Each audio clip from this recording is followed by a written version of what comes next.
pour avoir expérimenté plusieurs années de terrain en salle, que les gens s'entraînent de moins en moins fort. Et malheureusement, ton muscle marche à l'adaptation. Si tu cherches pas à progresser, ne serait-ce qu'un tant soit peu, de séance en séance, de semaine en semaine, de mois en mois, d'année en année, tu ne progresseras pas. Ça fait plus de 10 ans que je m'entraîne, ça fait plus de 10 ans que tu t'entraînes. Est-ce que toi, pour une étude scientifique, t'as envie de lâcher ta routine d'entraînement pour t'adapter à une étude qui va durer 10-12 semaines? C'est un mec qui vend la science de l'hypertrophie comme étant une course permanente à la proximité de l'échec. Je vais pas citer de nom.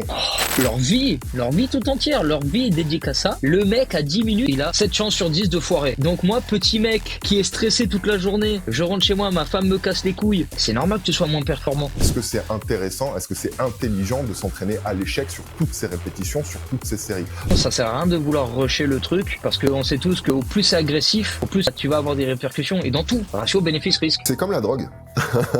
Quel est le meilleur moyen de périodiser son entraînement, sa progression en musculation? Quand tu regardes la vidéo de Nassim Sali, ça donne pas envie de périodiser ton entraînement, tu vois ce que je veux dire? Tu fais entre 8 et 12 reps, mais par contre, il faut que tu sois à 3 RI. Le gars, il va te regarder. Déjà, quelle est sa perception de l'effort? Il aura quelque chose d'applicable directement pour progresser de manière simple, efficace, sur plusieurs mois, voire même quelques années. Si on part de ce principe-là, est-ce que la personne a la bonne morphologie pour avoir déjà un fessier prédominant dès le départ? Maximise glute growth with the best scientific exercise for huge gains. Il n'y a pas d'exercice roi pour tel groupe musculaire si on prend une généralité de personnes. Vu que j'ai déjà accumulé assez de fatigue, oh là là, c'est beau. C'est parce que je dis un truc intelligent. Ça t'arrive pas souvent? Bagarre. La bagarre, le podcast. Je te laisse ouvrir sur du coup le premier sujet qu'on aimerait traiter tous les deux avec vous. La science versus le terrain. En ce moment, c'est la mode. Full science. Par contre, la partie pratique, on a tendance à trop l'oublier, je trouve. Ouais. C'est-à-dire que tu vas avoir beaucoup de personnes qui vont te vendre les études. Et le problème, c'est que j'ai l'impression qu'on s'y perd de plus en plus. Parce que t'entends tout et son contraire. Et le problème, c'est que maintenant, tu te retrouves avec des mecs qui ne pensent que à ça. C'est l'unique vérité absolue. Et sauf qu'en fait, la plupart du temps, c'est des mecs qui ont même pas 10 ans de training.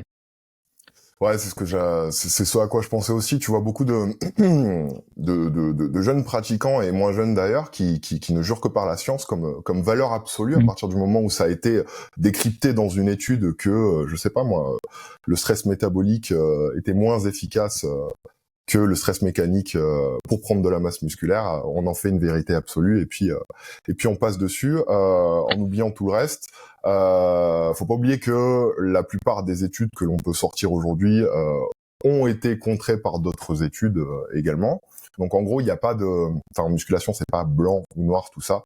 Je pense que ce qu'il faudrait prendre en compte, c'est pas soit l'un soit l'autre. Il faut réussir à allier et à mixer les deux.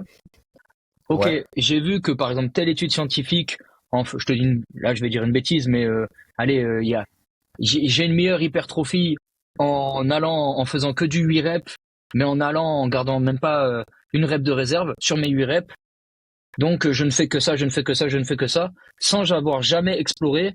Ok, peut-être qu'en ayant une plage de reps plus élevée, mais en allant du coup plus souvent à l'échec, est-ce que j'ai pas une meilleure un meilleur gain musculaire ou par exemple, vraie question, est-ce que ces personnes-là, s'ils coachent, est-ce qu'ils l'adaptent à leurs clients ou pas? Par exemple, tu as un client qui est blessé, est-ce que tu penses que c'est bien de lui faire du 8 reps à l'échec? Parce que prétendument, c'est meilleur pour l'hypertrophie. Tu m'excuseras, mais j'ai je te prends un exemple tout bête, mais j'ai ma mère qui veut un coaching.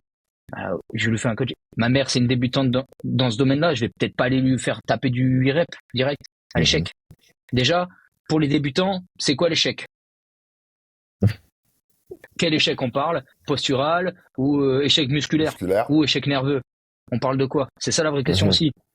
Déjà, pour un débutant, c'est assez compliqué de travailler avec une certaine proximité à l'échec. Dans le sens où ta plage de progression est quand même vachement grande vis-à-vis de quelqu'un qui s'entraîne depuis plusieurs années. À ce propos, dernièrement, moi, c'est vrai, je t'avoue, j'aime bien étudier un petit peu les business models de certains coachs qui tournent pas mal sur les réseaux et qui se font connaître de plus en plus. Et je vais pas citer de nom, Non.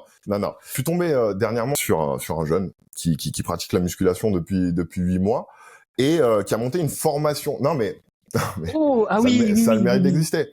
Voilà. Oui, bien sûr. Il a monté une formation entière avec, en fait, si tu veux, chaque module de sa formation est basé sur une étude scientifique spéciale.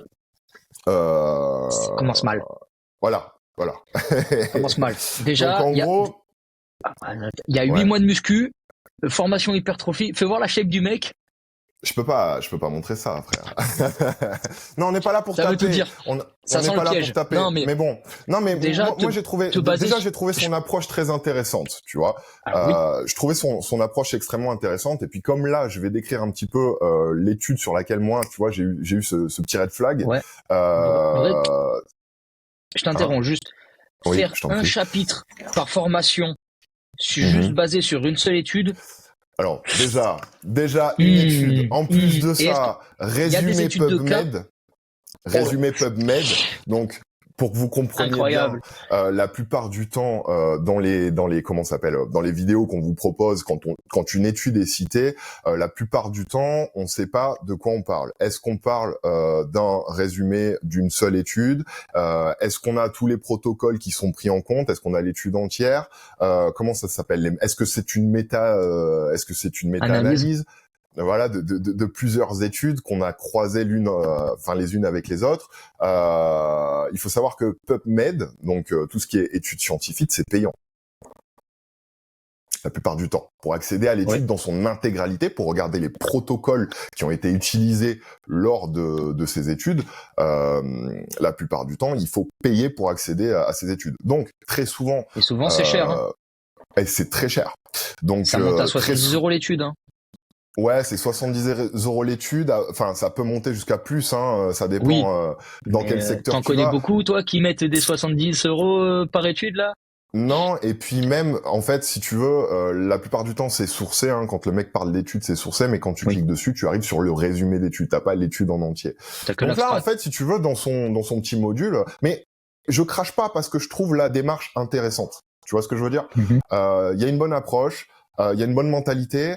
Après, voilà, il y a des choses qui sont à prendre avec des pincettes, et encore une fois, je le répète, mais rien n'est blanc, rien n'est noir. Tout est plus ou moins nuancé en fonction de la personne, de sa morpho-anatomie, de son parcours, de son âge, de sa taille, de son poids, de son sexe. Il y a beaucoup de choses à prendre en compte afin de cibler juste, quoi. Et donc du coup, voilà, on attaque sa formation. Encore une fois, voilà, je préfère pas parler de ce mec-là, de le détailler ou quoi, parce que je vais parler de son produit. Donc il vaut mieux pas, tu vois. Pour des droits de copyright, je vais pas non plus rentrer trop dans les détails, mais en gros, si tu veux, c'est un mec qui vend la science de l'hypertrophie comme étant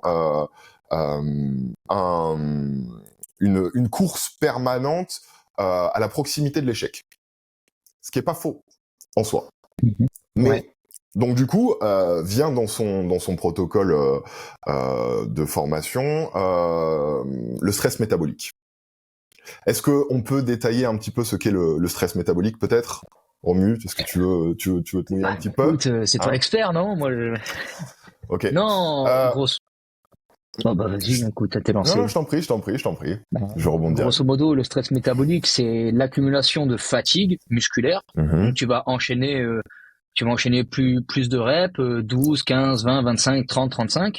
Mais le but, au plus on va aller loin sur notre durée d'effort, donc ça prend plus de temps de faire 30 reps que d'en faire 8, par exemple. Au plus on va aller loin sur nos reps, au plus on va essayer vraiment de pas être capable d'en faire plus. C'est-à-dire, je me dis que je dois faire 20 répétitions sur mon curl, je suis incapable d'en faire 21, j'ai l'impression que mes bras ils vont tomber. Bon, là, pour l'exemple, on se rapproche de la proximité à l'échec. Oui. Mais en soi, vraiment, le stress métabolique, ça va être une réponse physiologique en fait à l'entraînement, comme tu l'as dit, sur des plages de répétition qui sont assez longues, ce qui va provoquer en fait une accumulation de métabolites. Les métabolites, en fait, ce sont des espèces de petits éléments qui se trouvent dans les cellules et qui permettent de faire des échanges, comment dire, mince, je perds le mot, chimiques. Enfin voilà. En gros, c'est un des facteurs qui serait responsable de la prise de muscle. Et donc, du coup, il nous sort cette étude-là de PubMed. Je peux la lire, hein, je me suis fait un petit résumé avec ChatGPT. Avec grand plaisir. Voilà. Donc, il en conclut, à la suite de cette étude, que le stress métabolique ne serait pas directement anabolique. Donc, en gros, le stress métabolique ne provoquerait pas de façon directe la prise de muscle. Ok. Le résumé de l'article, c'est voilà. L'article examine si les métabolites produites pendant l'exercice de résistance améliorent l'hypertrophie musculaire. Les auteurs analysent l'importance physiologique des métabolites, leur contribution potentielle à l'activation musculaire et au mécanisme d'hypertrophie. Ils concluent que, sur la base de preuves actuelles, les métabolites n'ont pas de propriétés anaboliques par eux-mêmes, mais peuvent augmenter l'activation musculaire, favorisant ainsi la croissance musculaire. Des recherches futures comparent les niveaux d'activation musculaire avec des quantités variables de métabolites, etc., etc. Pour plus de détails, veuillez consulter l'article PubMed. Donc, du coup, là, on n'a qu'un résumé d'une étude, d'accord, sans avoir pris en compte comment ont été paramétrés ces résultats. L'étude en question, ni les sujets qui ont été soumis à cette étude. Et moi, ce que j'arrive à lire, qu'est-ce que ça veut dire tout ça?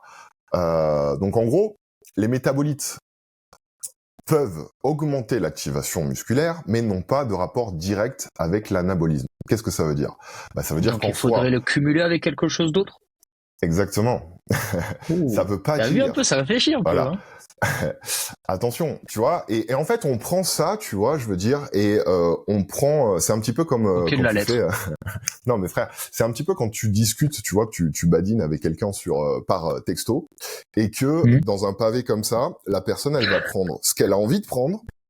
Tu vois, toi, t'as mis les formes, t'as argumenté, voilà. La personne, elle va prendre le petit truc qui la conforte en fait, plus ou moins dans sa connerie ou dans son ou pas d'ailleurs, mais bon. Ouais, mais t'as dit ça. Voilà, exactement. T'as compris. Ouais, mais t'as dit ça. Voilà. Et ça, c'est malheureux parce qu'on enlève un pan entier de tout ce qui fait que, on en est là aujourd'hui, quoi. Pierre Arnold, à son époque, il te disait one more rep, ou que c'était les 3 dernières qui comptaient. Le mec, il avait pas besoin de lire des études, il a expérimenté, il le sait, quoi. Tu vois ce que je veux dire? L'hypertrophie, c'est pas blanc ou noir, tu vois. Je veux dire, à partir du moment où tu vas à l'échec, forcément, il y a une réponse anabolique, mais il y a aussi un stress nerveux important que tu vas avoir sur ton entraînement. Est-ce que la question étant, est-ce que c'est intéressant, est-ce que c'est intelligent de s'entraîner à l'échec sur toutes ces répétitions, sur toutes ces séries? Parce que moi, si je lis ça et que j'enlève en fait le côté stress métabolique, mes séances, elles font 30 minutes et je fais 3 reps et je rentre chez moi, quoi. Et la preuve en est, c'est pas pour critiquer, mais ce mec-là, il fait tu fais du power tout mouillé, quoi. Hein, tu fais du power, du coup? Voilà, à ce moment-là. Vraie question. Du coup, si on part de ce principe-là, une rep, je fais un RM sur chaque exo.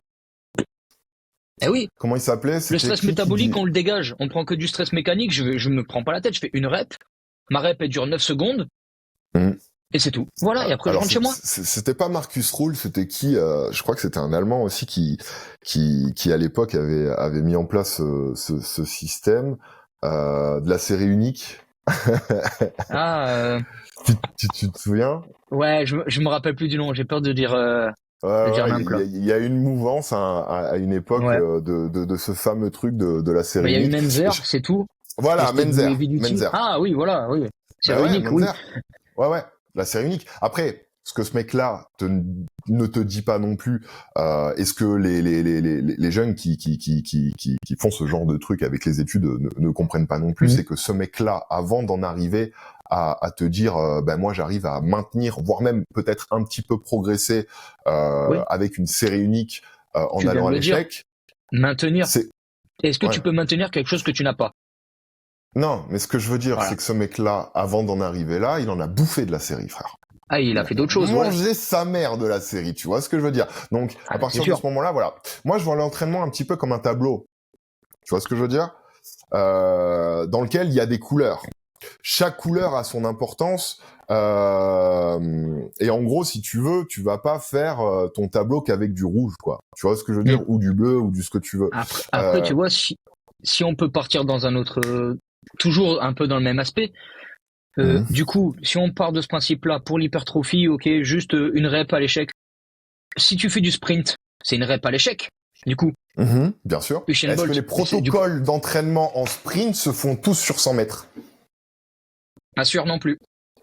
Alors pourtant, Voilà. sa pratique, c'est du 100 mètres. Moi, je peux te parler de la natation. Un mec qui fait du sprint en 50 ou 100 mètres, ben c'est bête, mais il va faire du kilométrage aussi en natation.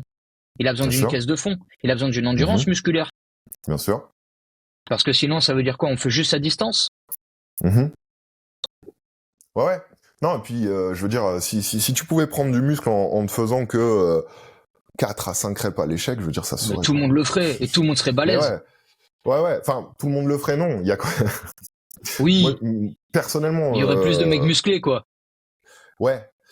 Oui, et encore, je trouve qu'également peu de personnes vont à l'échec, hein, quand même. Je veux dire. Oui. Alors, je comprends un peu cette mouvance, tu vois, vis-à-vis de la proximité de l'échec. Je trouve, moi, pour avoir expérimenté plusieurs années de terrain en salle, que les gens s'entraînent de moins en moins fort. Genre, ils ont de plus en plus peur. Oui. Alors, je ne sais pas de la blessure, mais en tout cas, ils ont de moins en moins d'appétence, en fait, pour se dépasser. Et malheureusement, si tu veux prendre du muscle, parce que là, on vise vraiment, Oui. on parle vraiment de l'hypertrophie, quoi. Je veux dire, ton muscle marche à l'adaptation, quoi. Si tu lui mets pas de nouveaux stimuli, si à chaque fois tu cherches pas à progresser, ne serait-ce qu'un tant soit peu, de séance en séance, de semaine en semaine, de mois en mois, d'année en année, tu ne progresseras pas. Donc, ce truc-là de la proximité à l'échec est quand même très important, et c'est important de le rappeler. Après, voilà, par rapport aux études, il y a des choses qui sont à prendre avec des pincettes. Un autre truc un gros red flag que j'ai trouvé la dernière fois sur YouTube, qui m'a interpellé et je me suis dit qu'il fallait qu'on en parle. Je suis tombé sur une vidéo, je l'ai même pas regardée. Pour te dire le red flag, voilà. Rien que la miniature, tu vois, je veux dire squeeze quoi, passe. Donc du coup, c'est maximize glute growth with the best scientific exercise for huge gains. Donc comment maximiser la croissance de tes fessiers avec les meilleurs exercices scientifiques pour de gros gains musculaires. Ok. Oh là là, mais que sur le cul, hein. Alors, est-ce qu'on parle là, même chose, quoi. Même chose. Sur quoi ça a été étudié? Quelle est la longueur des segments? Est-ce que ça a été étudié sur un morphotype plus ou moins récurrent? Regarde, si on part de ce principe-là, est-ce que la personne a la bonne morphologie pour avoir déjà un fessier prédominant dès le départ? Exactement. Voilà. Exactement. Donc, sur qui a été fait l'étude, machin? C'est toujours la même chose. Sur qui a été fait l'étude? Dès que vous Est-ce que c'est un débutant? Cette étude. Mais oui, on parle d'un exercice. On parle d'un exercice. Il n'y a pas, personnellement, moi je pense qu'il n'y a pas d'exercice roi pour tel groupe musculaire si on prend une généralité de personnes. Il n'y a pas. Ça n'existe pas. Je veux dire, peut-être que Ginette, quand elle fait son squat, parce qu'elle a un buste court et des fémurs assez longs, une insertion des fessiers super longue, effectivement, elle va prendre à fond dans les fessiers et oui, elle va prendre. Je réfléchissais à ce que je disais. Ouais. Elle va prendre à fond dans les fessiers parce qu'elle est faite pour ça. Et peut-être que inversement, Mathilde, qui elle a des fémurs courts et des insertions sur les quadriceps très longs, quand elle va faire son squat, elle full quad quoi. Et d'ailleurs la plupart des nanas des personnes en général ont une prédominance de poussée sur les quadriceps quoi. Une prédominance de ressenti, d'innervation nerveuse. Et ça déjà ça et puis même du mode de vie. Il y a comme une amnésie des fessiers aussi. J'allais en parler. Notre mode de vie en position assise constante, toute la journée, fait que au bout d'un moment on a, voilà, je veux dire. Et puis de manière générale, quand on est débutant, quand on ne fait pas de musculation, on a tendance à avoir une facilité de recrutement sur les membres et sur les muscles que l'on voit. Donc ceux qui se trouvent sur la face antérieure du corps. On ne connaît le plus, donc les quads. Des gens, Ouais. Non, mais les quads, et puis de manière générale, même les pectoraux, un Oui. petit peu, les biceps, les bras. Tu vois ce que je veux dire? La position voûtée vers l'avant ne Oui. vient pas forcément que du fait qu'on est sur notre portable toute la journée ou devant notre écran. C'est aussi du fait que on Un bouge manque de moins en d'activation moins. et d'énervation. C'est tout. Ouais, et puis moi, je suis persuadé aussi que le fait de voir, en fait, tu vois ce que je veux dire? Le fait de Oui, voir, bien sûr. c'est pas pour rien que que de temps en temps, quand tu veux améliorer ta contraction, enfin ta connexion cerveau-muscle, tu vas venir toucher les muscles que tu es en train de travailler. Tu vas vouloir les voir, tu vas vouloir tu vois, les ressentir avant de les contracter. Oui. Donc voilà, gros red flag à chaque fois que vous voyez une étude scientifique, prise comme valeur absolue en musculation, en tout cas. Déjà, t'en prends qu'une seule. Pour généraliser pour tout le monde. C'est le problème. Ouais. Et puis encore faut-il savoir Sur quelle décrypter a été faite. et lire une étude, quoi. Parce que moi, personnellement, ça fait plus de 10 ans que je m'entraîne, ça fait plus de 10 ans que tu t'entraînes. Est-ce que toi, pour une étude scientifique, tu as envie de lâcher ta routine d'entraînement pour t'adapter à une étude qui va durer 10-12 semaines? Très honnêtement, ça a pu m'arriver. Moi, ça a pu m'arriver, ne serait-ce que pour tester et pour me faire ma propre idée. Et c'est important aussi, tu sais, de Ouais, mais il y en pouvoir a remettre combien? un petit peu les choses en question. Tu vois ce que je veux dire? Ouais. Après, voilà, pour reprendre le cas ouais, non, j'allais dire son nom.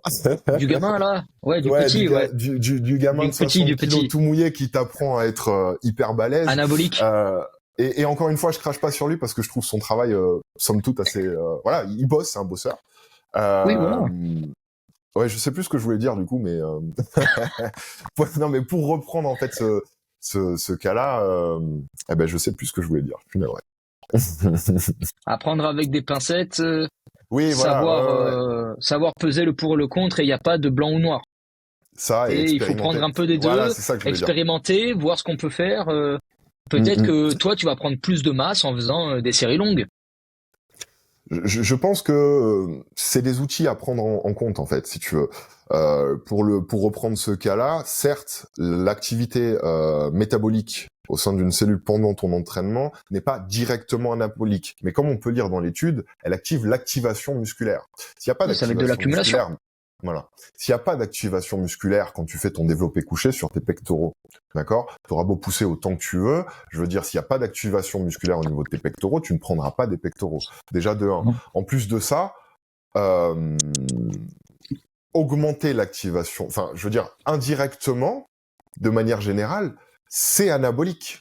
Bien sûr. Pourquoi te priver d'un facteur qui va indirectement te faire progresser au lieu d'aller chercher vraiment les facteurs? Enfin, le problème c'est que si tu te concentres uniquement sur ton stress mécanique, tu vas droit au surentraînement, enfin au surentraînement entre guillemets, mais au moins oui, à la fatigue nerveuse. Quoi.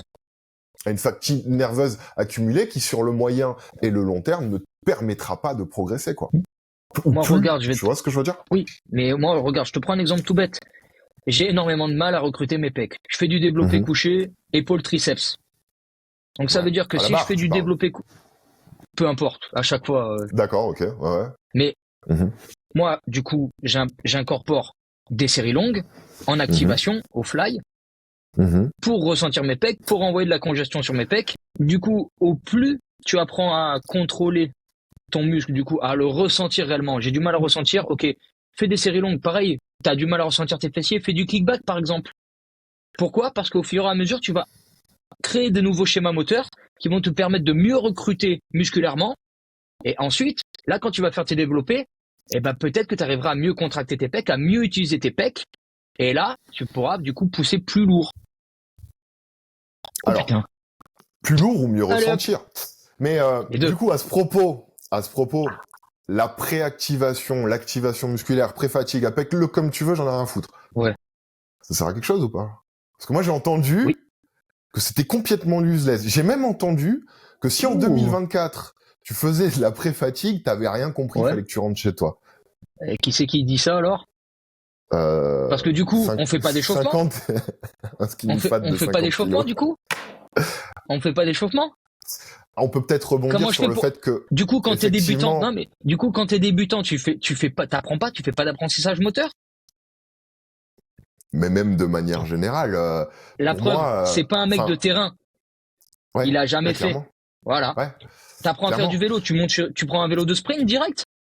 Moi, personnellement, la Ah non. pré-fatigue et l'activation, c'est quelque chose qui revient assez régulièrement dans mes périodisations et dans mon entraînement de manière cyclique. C'est pas quelque Aussi. chose que c'est pas une valeur absolue que je vais mettre sur toutes mes séances. Tu vois ce que je veux dire? Non, bien Euh, sûr. mais ça a pu, à certains moments, j'ai le même problème que toi. J'ai les pecs très courts et implantés très haut sur le buste. Ça a pu, à certains moments, en fait, me débloquer certains paliers Oui. alors soit de compréhension du schéma moteur de l'exercice, de comment est-ce que je contracte mes pecs et me mettre en condition directe après pour pouvoir performer sur mon développé couché ou bien sur mon chest press ou ce que tu veux. Encore faut-il savoir bien l'utiliser aussi parce que je peux comprendre ce Bien qu'il sûr. raconte aussi. Est-ce que tu vois l'activation ou la pré-fatigue comme un exercice, parce que si tu pars dans sa logique à lui, étant donné que le stress métabolique ne sert à rien, pour lui, la pré-fatigue, c'est un exercice d'isolation où tu vas à l'échec avant ton développé couché. Et là, c'est pas bon. Eh oui, et non, mais il faut se comprendre la logique Ouais. aussi. Oui, Eh ouais. bien sûr. Eh oui, Mais c'est si encore. tu me suis Oui, dans mais cette c'est un logique, mec. je suis d'accord, ça sert à rien. Par Mais contre, du coup, est-ce que. si tu te mesures en montée pyramidale sur tes écartés, je veux dire, où tu vas chercher un petit peu de brûlure, mais pas forcément de stress mécanique trop important. L'idée dans la pré-fatigue, c'est pas de te fumer. Ah Et non. c'est pas non plus de pré-fatiguer, c'est pas vrai. C'est d'activer ton schéma nerveux pour être D'avoir un plus meilleur performant recrutement. et avoir un meilleur recrutement sur ton exercice polyarticulaire de base que tu vas faire après, quoi. Tu vois? Je veux dire, et à ce moment-là, il y a de la logique, Tu demandes ça de fait réfléchir, sens, putain. ça s'emboîte. Ça aussi, mec, tu vois, je veux dire, voilà, Tu leur on en demandes de revient à ça. réfléchir. On en revient à ça. T'as pas besoin d'avoir les meilleures et les dernières études pour pouvoir progresser en musculation. Il suffit simplement que ce que tu fais, tu le fais en âme et conscience, parce que tu sais que ça fonctionne et qu'il y a une certaine logique dans ton programme. À partir du moment où tu es capable d'expliquer le pourquoi du comment de A à Z de ce que tu fais dans ta séance, même si c'est le plus basique et le plus simple, Du ça moment que marche. tout est justifié et justifiable, C'est en ça. soi, il n'y a pas d'erreur. Le plus important. Ne t'entraîne pas au hasard. Si tu sais pas, si t'as pas lu d'études scientifiques, si tu sais pas les décrypter, ne t'entraîne pas au hasard. Fais des choses simples qui vont te permettre de progresser, que tu vas pouvoir quantifier. Tu vois ce que je veux dire? Je suis persuadé qu'au final, si t'es débutant et que tu t'entraînes entre 4 et 6 reps, et que t'as un système de progression et que tu le fais assez longtemps, effectivement, tu vas progresser. Parce que tu vas progresser dans des manières optimales pour ne pas te blesser, pour avoir en fait une ligne de progression qui est linéaire et pas en dents de scie parce que tous les 2 jours, t'en peux plus parce que t'es sur 4 reps et que t'es sur ton... Enfin bref, Ouais. voilà. T'as le nerveux qui est Un mort, peu tu de te blesses logique. parce que t'as pas accumulé assez aussi de temps sous tension. Juste ça. Oui. Ça y est, ça commence. Bah On ouais, est taquin et puis, aujourd'hui.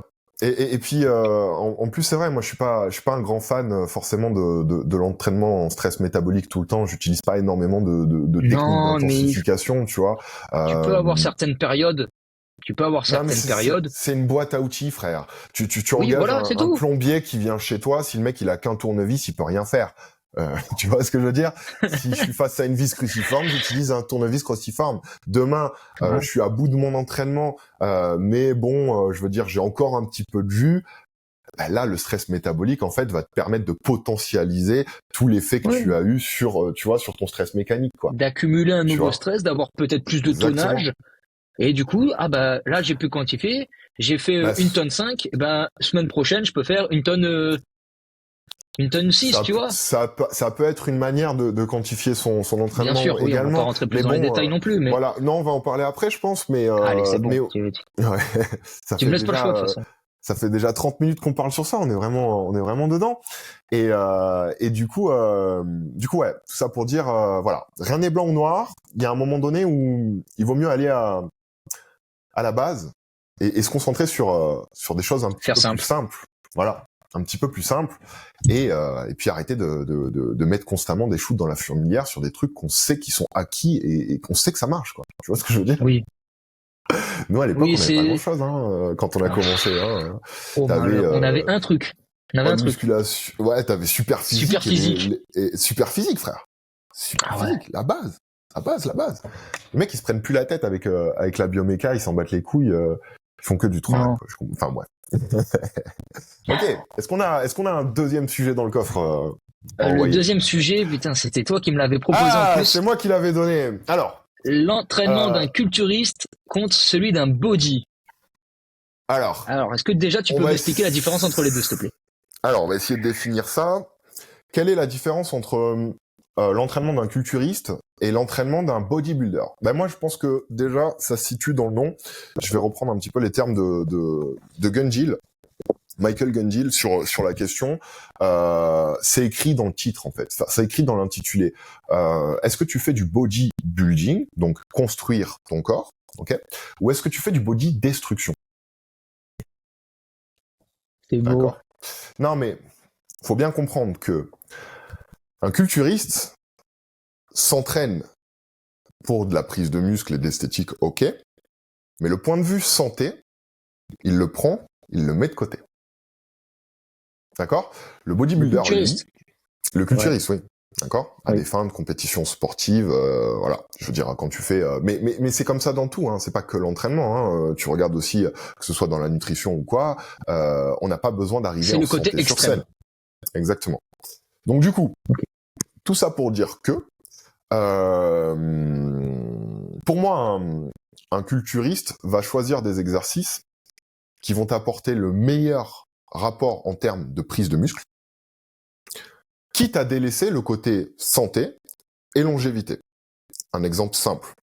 On voit souvent, alors je ne sais pas si on pourra rajouter peut-être une illustration de l'exercice en question. Je ne sais pas si vous visualisez le V-squat, ce que c'est comme style de machine.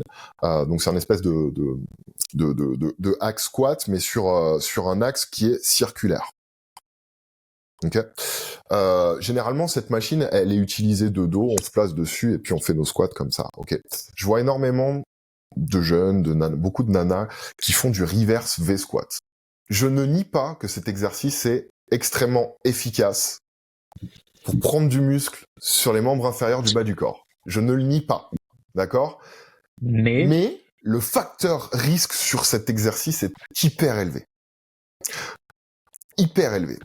Au niveau de l'accumulation de la charge sur toute la chaîne tête, colonne, bassin et des vertèbres. Ça. D'accord. En fonction de la courbe de résistance par rapport à ton arc de cercle. À quel moment tu vas avoir le plus ou moins de tension sur ta colonne? Exactement. Si je viens faire une flexion et une extension de hanche alors que j'ai en fait un axe qui me pousse dans ce sens, il y a forcément un moment où ça va péter. Voilà, il faudrait qu'on visualise et qu'on ait une petite image pour bien comprendre mon propos, mais biomécaniquement, c'est un exercice qui est certes très efficace pour prendre du muscle, mais qui met une contrainte technique sur tes hanches, sur ton bassin, sur ton dos, sur ta colonne, et même sur ta nuque, parce que la plupart des machines, quand on fait du reverse V-squat, ne sont pas conçues pour être utilisées comme ça. Donc quand tu fais un squat avec la tête comme ça, tu vois ce que je veux dire, et que tu descends en flexion, enfin voilà, tu vas droit à la blessure vers longtemps. Et donc tout ça pour dire que j'ai une approche en fait où je pense très honnêtement qu'il vaut mieux privilégier en fait. Après chacun son choix, hein, tu vois ce que je veux dire. Mais si ton but, enfin moi j'ai commencé la muscu pour me dire à 60 ans j'aurai des abdos et je continuerai à faire ce que je fais. Oh, c'est beau ça. Non mais c'est ma conviction à moi. C'est pas juste je veux faire des compétitions, je veux avoir le meilleur physique de nain, je veux être énorme. Non, c'est je veux être en santé toute ma vie, kiffer ce que je fais toute ma vie et pouvoir le faire toute ma vie. D'accord ? Donc en gros, c'est quoi la différence entre l'entraînement d'un bodybuilder et d'un culturiste ? Ben, c'est le facteur santé, quoi. Tout simplement. Le facteur risque, longévité. Donc, en soi, il y a certains exercices qui seront certes peut-être un tout petit peu moins efficaces que d'autres. Et merde, pardon. Mais t'as plus de chances de rester en santé avec ça. Exactement. Et de pouvoir périodiser une réelle progression tout en étant en sécurité. Tu vois ? Est-ce qu'on peut donner un exemple ? Est-ce que tu as un exemple précis ouais. Moi, je vais te prendre mon exemple. Pour moi, c'est pour mon avis personnel et pour moi, pour mon cas, je préfère d'abord faire un exo d'isolation pour venir recruter au maximum mes quads avant de me retrouver à faire un exercice, V-squat ou squat, pour justement m'éviter par rapport à ce facteur bénéfice-risque de charger trop lourd, vu que j'ai déjà accumulé assez de fatigue. Oh là là, c'est beau. C'est parce que je dis un truc intelligent. Excellent. Ça Et t'arrive du pas coup, souvent, donc, forcément. c'est rare, c'est vraiment rare hein, pour te dire. Mais du coup, ça me permet de charger moins et d'avoir quand même une accumulation. Alors là, Pourquoi? Parce on que est encore là, on est dans le step au-dessus. Ouais, moi, j'étais au ras des pâquerettes, là, tu vois, je veux dire. pardon, excusez-moi. Mais c'était intelligent. Je C'est pour suis ça là, qu'il y a le par feu exemple. d'artifice. Voilà. Je suis là. Moi, je prends un Oui, truc simple. J'ai une hernie discale. J'ai une hernie discale t'en as qu'une. sur Oh le L4, nez. L5. T'en as L4 ou qu'une. L5, enfin, tu vois, dans le bas du dos. Ouais, non. Ouais, t'en as J'en ai qu'une. plusieurs, mais... Ok. C'est la vieillesse. Oui, parce qu'on a tous plus ou moins des hernies à partir de 15 ans, hein, je vous le dis. Hein, donc, et pas qu'une. Bon, j'ai une hernie Ouais. L4 qui est douloureuse. D'accord, et qui est à risque. Est-ce que je choisis de faire, comme tout le monde, du squat parce que scientifiquement c'est le meilleur exercice pour prendre des quadriceps ou des fessiers, ou est-ce que Ou je est-ce vais que tu vas pas m'orienter plutôt te mettre sur une presse à cuisse? exactement. Voilà, Voilà. c'est là tout l'intérêt du propos. Ouais, mais Enfin, sur le tout. papier, pour telle morphologie, ça recrute moins bien que tel exercice. Ouais, mais ton ratio bénéfice-risque, où est-ce que tu as le Oui, plus mais de est-ce que chances de tu vas péter? pouvoir, justement, mais est-ce que tu vas pouvoir progresser sur cet exercice? Sur lequel des deux tu vas pouvoir progresser en sécurité, avec des charges assez conséquentes pour développer ton hypertrophie? Enfin, pour être dans l'hypertrophie. Bah, tout Parce que dépend, tu vas à forcément, l'échec, il y toi? a non, mais en soi, je veux dire, c'est pas parce que cet exercice-là est plus efficace sur le papier Que c'est le plus adapté à toi. que... Exactement. Et on en revient toujours au même débat. Hein. Faut Donc, adapter. donc du coup voilà. Je pense qu'il y a une notion à prendre en compte quand tu fais un choix d'exercice dans ta programmation, qui est le rapport bénéfice-risque de cet exercice. Et surtout, il faut que tu saches te poser la question, quel est ton but? Est-ce que tu as envie de faire ce sport, cette discipline et de progresser sur cet exercice sur le moyen et le long terme? Ou est-ce que tu as juste envie De d'avoir all le out. plus rapidement des quadriceps développés, mais en n'en ayant rien à foutre de ton dos ou ta chaîne posturale? Enfin, voilà. C'est des questions qu'il faut garder en tête, je pense, que pour essayer d'agencer son entraînement de la meilleure manière possible. Ouais, Et pour savoir où on ça, se place. voilà, se poser la question, combien de temps est-ce que j'ai envie de faire ça, quoi? Sachant Ça qu'on sait dépend, tu que vas sachant aller qu'on jouer sait avec que tes gosses après, toi? voilà, c'est ça. Quand tu vois des programmes prise de masse sur 28 jours ou des conneries ou des, enfin, Oh, incroyable. En 28 jours, je peux être balèze. c'est un travail ingrat. La muscu, c'est Putain, le sport le j'ai plus gâché ingrat qui 15 ans de ma vie existe. pour rien, alors. Dans Bien sûr. aucun sport, tu n'auras des résultats aussi, enfin, dans quasiment tous les autres sports, tu Aussi auras peu des visible. résultats, on va dire, voilà, aussi peu visibles avec le temps et l'énergie que tu passes. Donc, autant se projeter sur plusieurs mois, plusieurs années, en choisissant des exercices sur lesquels tu vas progresser en sécurité, plutôt que d'essayer de rusher, en fait, ce goal ultime Ce processus. de la prise de muscle, quoi. Ok, mon Mais poulet. oui, juste, faut se rendre compte et se mettre à l'évidence dès le départ. C'est long. C'est long, ça sert à rien de vouloir rusher le truc. Parce que on sait tous que au plus c'est agressif, au plus tu vas avoir des répercussions. Et dans tout. Ratio bénéfice-risque. C'est comme la drogue. Je pense que t'as bien résumé le truc, quoi. Ok, Ouais, je mon sais, poulet. je suis le meilleur. Et du coup, vu qu'on parle Oui. de périodisation, récemment, j'ai vu pas mal de vidéos qui parlent un petit peu de la construction, de la logique de progression dans un programme de musculation. Il y a plusieurs sortes. Comment construire son programme, en gros? En Plus soi. ou moins, ouais. Mais plus particulièrement, comment envisager de Progresser. progresser en musculation sur le moyen et le long terme. Moi, j'aimerais bien qu'on se place du point de vue d'un débutant pour essayer de rester vraiment sur des choses assez terre à terre. Récemment, j'ai vu une vidéo. Bon, on va pouvoir le dire lui, parce que de toute façon, on lui fera pas trop de mal. Et puis, vu l'impact qu'on va avoir avec ce podcast, à mon avis, ça devrait aller. Le grand Nassim qui faisait une vidéo sur la meilleure façon de périodiser. Alors, je pourrais te ressortir le titre de la vidéo, mais je crois que c'est un truc du style construire son programme d'entraînement, la méthode ultime, quoi. Tu vois. Oh, Et donc, la méthode. la méthode ultime. Et dans sa J'aime. vidéo, il nous parle de périodisation ondulatoire sous forme de mésocycle. Genre, est-ce qu'on peut expliquer brièvement ce qu'est le mésocycle? Parce que moi-même, en écoutant sa vidéo, à la fin de la vidéo, j'ai pas compris. Même si je sais de quoi ça s'agit, hein, mais la façon dont tu l'as expliqué était, voilà. À la fin, j'étais un peu. Ouais, ben, en soi, t'as les. Ok, t'as je plusieurs comprends, mais manières. comment tu l'appliques? Ouais. En gros, t'as plusieurs les façons de périodiser. Déjà, d'où ça vient ce mésocycle? C'est de la prépa. C'est de la C'est de prépa la prépa physique. physique. C'est Assez sur poussé. comment tu vas organiser tes blocs d'entraînement sur ton année ou avant ton échéance. Exactement. Mais c'est ce que si je te dis pas de bêtises, les premiers trucs qu'on a eu par rapport à tout ce qui était périodisation, c'était en URSS Mhm. et c'était principalement pour les sports de force, je te dirais, je crois, l'haltéro surtout. JO.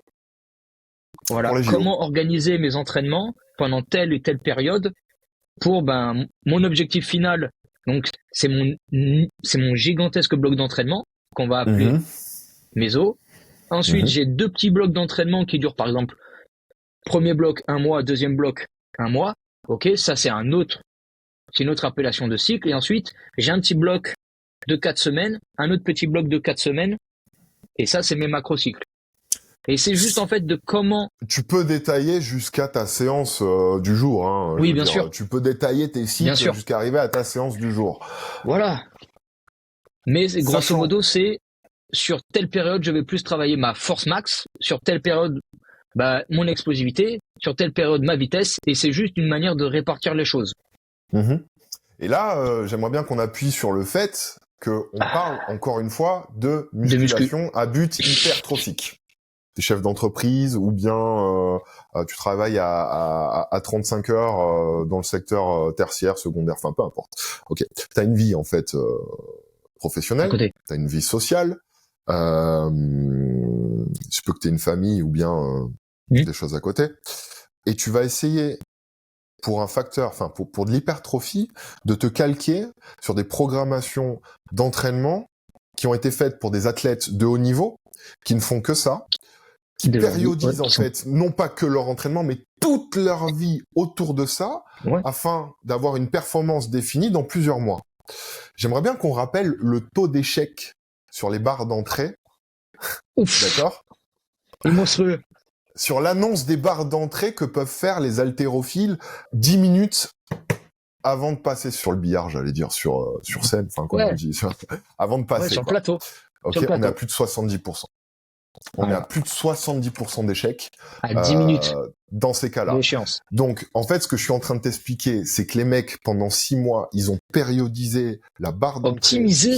Optimisé leur entraînement de fond en Leur comble. vie tout entière. Leur vie est dédiée à ça. Le mec, à 10 minutes, il a 7 chances sur 10 de foirer.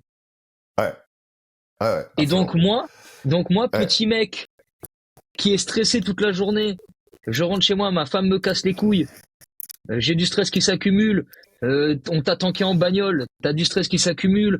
Et en plus, j'ai mal dormi, hein, parce que, voilà. En plus, voilà. Comment tu fais? Parce que le stress, c'est de l'entraînement. Si t'es stressé toute ta journée, si t'es stressé pendant tant de temps, c'est normal que tu sois moins performant pour faire tes RM. Du coup, quel est le meilleur moyen de périodiser son entraînement et sa progression en musculation? Est-ce qu'il faut se fixer des objectifs prédéfinis dans le temps et essayer de s'en rapprocher? Est-ce qu'il faut avoir une approche un petit peu plus souple et écouter son corps au moment où on est sur la salle? Comment est-ce qu'on organise tout ça? Parce que c'est ça la question que se posent les gens, à mon avis. Déjà, sache juste un truc. Nassim Sali, ça donne pas envie de périodiser ton entraînement. Non, déjà ça. De deux, sache juste un truc. Le meilleur outil de périodisation, c'est la gomme. C'est-à-dire qu'en fait, je t'en prie là. c'est-à-dire qu'en fait, quand tu vas faire en général, tu fais ton plan annuel. Ok. Dans 6 mois, j'ai ma compétition. Tu vas commencer à préparer tes blocs. Non, mais là, attends. Ok. Moi, je suis pas compétiteur, moi. Moi, je fais de la musculation pour prendre Oui. du muscle, me sentir bien dans ma vie. Et j'ai compris qu'en fait, la clé Ouais. pour avoir ce que je voulais, c'était la progression. Ouais. Comment est-ce Fais que je fais Fais une prog avec ma linéaire, un truc vie? basique. Pourquoi tu veux t'embêter? Ok. Fais du linéaire. Alors. Tu sais que toutes les semaines, sur tel mouvement, tu dois monter de tant de charge, de tant de Mhm. pourcents, tu augmentes de tant de reps, tu réduis ton temps de récup. Fais un D'accord. truc le plus quantifiable possible, mais en te laissant de la marge, en fonction de ton D'accord. niveau de fatigue. Exactement. Mais est-ce que justement je quantifie ma progression et je me fixe des objectifs. Enfin, est-ce que mes cycles ont une durée de vie définie? Est-ce que par exemple, est-ce que le cycle que je suis en train de faire, est-ce que je sais, par exemple, je suis à 100 kilos au développé couché, je veux monter à 110, est-ce que je sais si dans 3 mois je serai à 110? Tu peux pas prévoir. Est-ce qu'il Qu'est-ce faut qui me que dit que tu vas pas tomber malade? Bah moi, Tu mon vois, approche, tu loupes une semaine. ouais, Voilà, tu tombes malade une semaine, ciao. moi Est-ce que ton personnellement, nerveux va supporter? Est-ce que ton nerveux va supporter? Mm. Tu vois ce que je veux dire? Oh, mm. petit pouce. Non mais, Je mange. non, tu vois. Ouais. Mais Non, il y a plein de trucs à prendre en compte. Il y a trop de trucs à prendre en compte. il y a 150 000 facteurs Tu peux pas prévoir. Si Mm, déjà mm, tu me dis que pour des mecs qui optimisent toute leur vie autour d'un truc et qu'à 10 minutes près, les mecs ils ont 7 chances sur 10 de foirer, un mec que c'est juste du loisir, je vais employer le terme loisir, est-ce que tu penses que lui, ça va lui être utile de suroptimiser le truc, d'aller chercher le petit Clairement pôle non. de cul? Non. Clairement non. Moi, je suis pour comme tu l'as dit, une progression de surcharge progressive. Dans un premier temps, quand tu es débutant, très linéaire, en essayant de flirter plus ou moins avec ta limite nerveuse et ta proximité à l'échec, d'accord, mais sans jamais se fixer de date. Par contre, Tant que tu progresses. je me fixe un objectif de progression au jour le jour. C'est-à-dire que chaque séance doit être une petite victoire personnelle sur la précédente, de quelque manière que ce soit. T'as fait une rep de plus, t'as mis un peu plus lourd. Là, voilà, je vais donner, on peut donner de la plus-value ou pas? On peut donner de la plus-value. Vas-y, allez, sauce-toi, vas-y. Ok, donc je vais vous expliquer un petit peu comment moi je périodise, par exemple, des programmes d'entraînement pour des débutants quand je reçois des personnes en coaching suivi ou bien même en one-to-one en salle. L'idée, c'est de prendre une plage de répétition, tout simple. D'accord, avec un pourcentage de charge adapté. Alors maintenant, on parle de RIR, on parle de RPE. Nous, avant, on prenait le tableau de Berger, on parlait en 70%, enfin, on parlait en pourcentage, quoi, tu vois, je veux dire. On avait encore un petit peu de jus de cerveau pour comprendre qu'à 70%, c'est du DRM max. On n'avait pas besoin de parler de RIR ou d'RPE, enfin, peu importe. Bah, du coup, en parlant de ça, pour un débutant, c'est quoi le plus facile à savoir? Bah, ton max, on extrapole ton max, c'est tant, tu dois faire telle charge. Le mec, c'est déjà plus voyant que tu fais entre temps et temps de reps, entre 8 et 12 reps, mais par contre, il faut que tu sois à 3 RIR. Bah, le gars, il va te regarder. Ouais, déjà, quelle est sa perception de l'effort? Mais t'as même pas besoin de ça. Oui, voilà. Quelle est sa perception de l'effort? Tu demandes à un débutant de se juger, de savoir à combien il est en RIR sur de l'échec. Genre, le mec, il tient même pas, sur une jambe. S'arrêter dans leur série alors qu'il leur en reste 20 en réserve. Ouais. Genre, mais moi, je le vois parce que j'ai l'habitude de faire s'entraîner des gens. Je sais, avec quasi exactitude, sur la plupart des personnes que je coach, à combien il est de l'échec au visuel parce que je l'ai fait sur des centaines de personnes. Mais lui... Que même toi, tu sais ce que c'est. Et oui, je sais, un visage, c'est con, mais un visage qui force pour de vrai, tu le sens, tu le vois. Oui. Tu vois ce que je veux dire? Bon, si je peux revenir à ce que je voulais dire tout à l'heure, histoire de peut-être finir sur une note où voilà, il y aura quelque chose d'applicable directement pour progresser de manière simple, efficace, sur plusieurs mois, voire même quelques années. Tu te prends une plage de répétition. Nous, on veut de l'hypertrophie, donc on va dire que voilà, on veut tourner aux alentours des 75%, on va pas se prendre la tête, ok? Donc, entre 8 et 12 répétitions, sachant que tu es plus ou moins capable d'aller à l'échec sur 10 reps, avec cette charge donnée, d'accord? Donc, j'ai ma plage de répétition, j'ai ma charge qui me permet d'aller à l'échec à 10 reps, ok? Semaine 1, je vais partir en dessous de mes capacités. Donc je suis capable de faire 10 reps avec cette charge, je vais en faire 8. Sous ma réserve. Je suis pas encore dans mon nerveux, mais je suis toujours dans l'hypertrophie. Il y a du stress métabolique, il y a un petit peu de stress mécanique. Semaine 2, tout simple. Je vais faire 9 reps sur toutes mes séries. Con, hein, simple, hein. On est toujours sur la réserve. Semaine 3, je vais faire 10 reps. Là, on arrive dans le cycle, on est sur, on est proche, on est sur de l'échec, clairement. Proximité à l'échec réelle. Donc je peux faire 10 répétitions avec cette charge, je fais 10 reps sur toutes mes séries. Semaine 3, je vais essayer de pousser un petit peu semaine 4, je vais essayer de pousser un petit peu le truc. Et à ce moment-là, je vais essayer de valider 11 reps sur l'ensemble de mes séries. C'est l'idée. Progression facile. Le mec peut s'y retrouver. Exactement. Je pousse ça jusqu'à 12 reps. D'accord?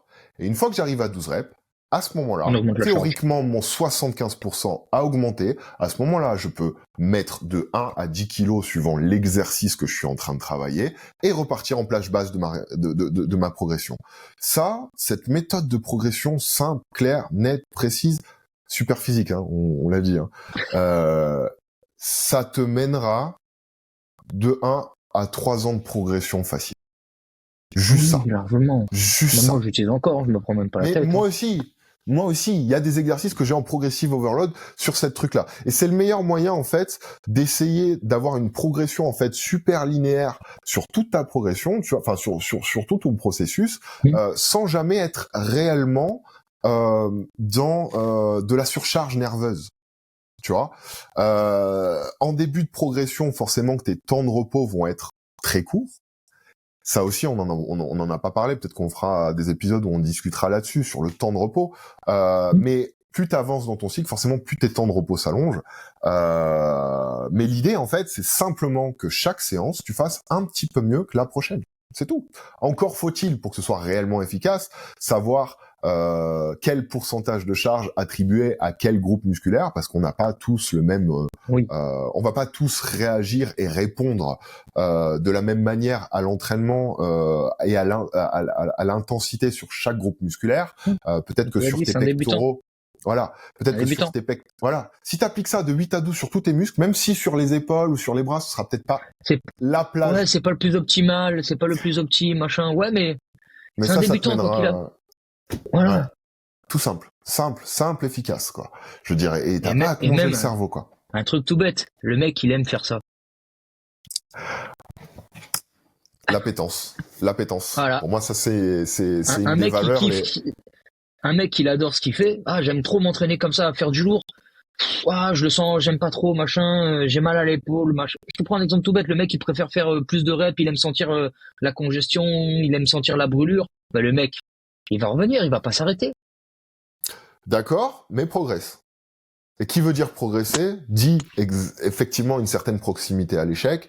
Et voilà, parce que si le mec il aime pas pousser lourd, je suis désolé, moi. Oui, bien sûr. Prise de masse, c'est que t'aimes pas pousser, rentre chez toi, quoi. Ça sert à rien. Franchement, ça sert à rien. Je veux dire, moi, quand je finis une série de curls, de spider curl ou bien de curl, de ce que tu veux comme exercice de biceps, et que j'ai fait 20 reps, je suis dans le même état que si j'en avais fait 3 ou 4 à 95%, quoi. Je suis dans le même état. Je me finis de la même manière que je sois sur 20 reps ou bien 8. Pareil. À la fin, tu forces pour de vrai, quoi. Tu vois? Donc voilà, quoi. Voilà. C'est une question de contexte.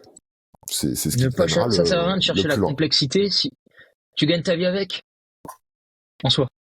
Est-ce que tu gagnes ta vie en faisant des concours de body ou autre, par exemple de culturisme? Voilà. Non, mais pour les raisons que j'ai évoquées plus haut, en fait, moi j'ai eu un rapport assez bref dans cet univers-là, même si ça me passionne et je m'entraîne encore aujourd'hui et depuis 13 ans pour à des fins en premier. Évidemment, je le fais aussi pour l'esthétique, tu vois ce que je veux dire. Mais c'est ce rapport bénéfice-risque qui m'a fait prendre du recul en fait sur cette discipline que je n'appelle pas un sport. Pour moi, le culturisme, ce n'est pas du sport. À partir du moment où c'est pas quantifiable lors de ta compétition, que t'as pas des critères quantifiables lors de ta compétition, c'est pas un sport. Le culturisme, en soi, c'est la seule pratique. Et c'est la seule pratique qui est à l'opposé au moment de la compète que lors de l'entraînement. Oui, aussi. Ouais, on te juge pas sur ton entraînement, frère. Ah non, C'est on un te show, juge c'est pas Miss sur une France. perf. C'est Voilà. Miss France, c'est C'est Miss pareil, France. c'est exactement la même chose. Et il suffit que des fois que ta gueule ne revienne pas au jury pour que tout le travail que t'as fait pendant des mois et la traversée du désert que t'as faite avec ta sèche, avec ton, tu mets ça à la poubelle, quoi. Donc du coup voilà, c'est une passion, mais c'est pas voilà. Pourquoi tu veux faire les choses? Est-ce que tu veux les faire pour être en santé et te projeter sur l'avenir avec cette discipline-là, ou est-ce que tu veux le faire pour briller pendant Faut y aller en one 15 shot minutes. et disparaître au bout de 5 ans. Voilà. Alors je critique pas, hein, moi je suis encore dans le circuit, je Oui, coach bien encore sûr. des athlètes qui le font parce que c'est bandant, hein, c'est passionnant. Hein, Bien sûr, on et dit j'ai pas le beaucoup contraire. d'amis Il dans le faut de domaine, tout. mais personnellement, voilà, moi j'ai pris du recul sur ça vis-à-vis de ça, quoi. Et encore, on n'a Oh, c'est même pas beau. parlé des produits, hein.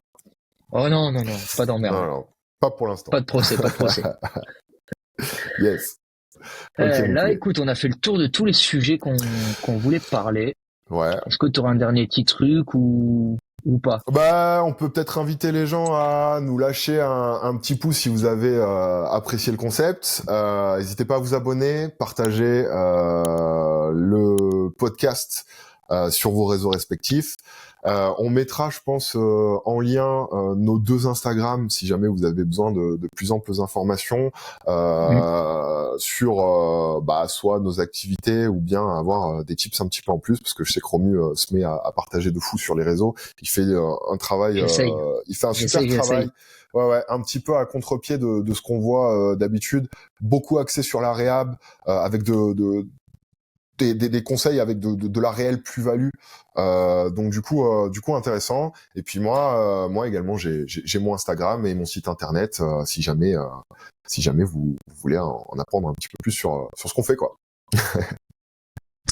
Bon, il est Yes. beau. Premier podcast, ça fait 1 heure qu'on tchatche. Les gars, à toutes.